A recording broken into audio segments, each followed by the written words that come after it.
run ahaantii markaan ka hadlo xoreynta iyo dagaalka lagula jiro argagixisada muddooyinkii dambe sida aad ogtihiin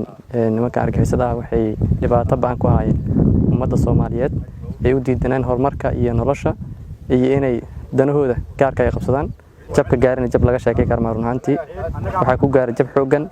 waxa dhibaato badan ku gaartay dagaalkii la galeen ciidanka xoogga dalka Soomaaliyeed ciidanka deegaanka ciidanka xoogga dalka Soomaaliyeed mar walba wuxuu dagaal kula jiray argagixisada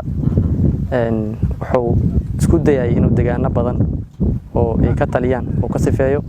oo hore uga soo sifeeyay wuxuu uga duwan yahay howlgallada hadda socdo ummadda Soomaaliyeed waxay gaartay qofka bini'aadanka markuu caaroodo caaradu waxay gaartaa heer uusan iskontarooli karin oo xanaaq ka tambadin waxaa nasiib wanaag ah in ummadda Soomaaliyeed ay ku baraarugeen na ay garteen in nimankan ay yihiin argagixiso dhibaato ku hayso na ay iska dulqaadaan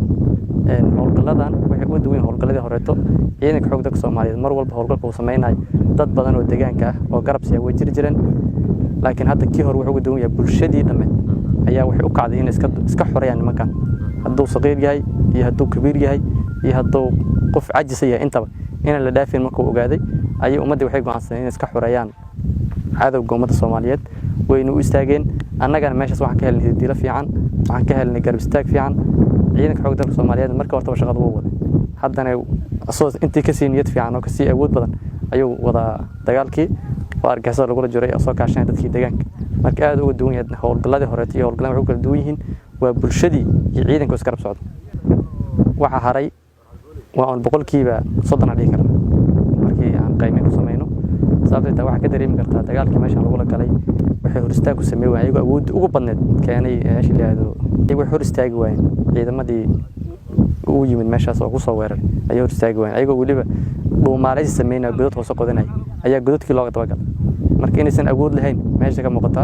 sababta qofkan dadkan dagaalamay dad niyad ku dagaalamama dad diin ku dagaalamama waa dad maskax qaldan lagu shubay ma haddana aaminsan inay sax ku taagan yihiin marka ayagana baqasabay meesha ku joogan waxa arkaysa dagaalka intii lagu jiro waxa ku arkeen dad oo dhalinyaro ah ay soo qaldeen oo lugaha ka xirno geed ku xiran yani qof geed ku xiran marka niyad ku dagaalamo inuu salahayn waa dareemi kartaa sababta u xiran in ciidanka xoogga dalka Soomaaliyeed ciidanka deegaanka hadii meesha ay soo galaan aysan nimankan moraalku si dagaalamay salahayn ogaayeen marka deegaanka uu nimid moraalkooda waa dadka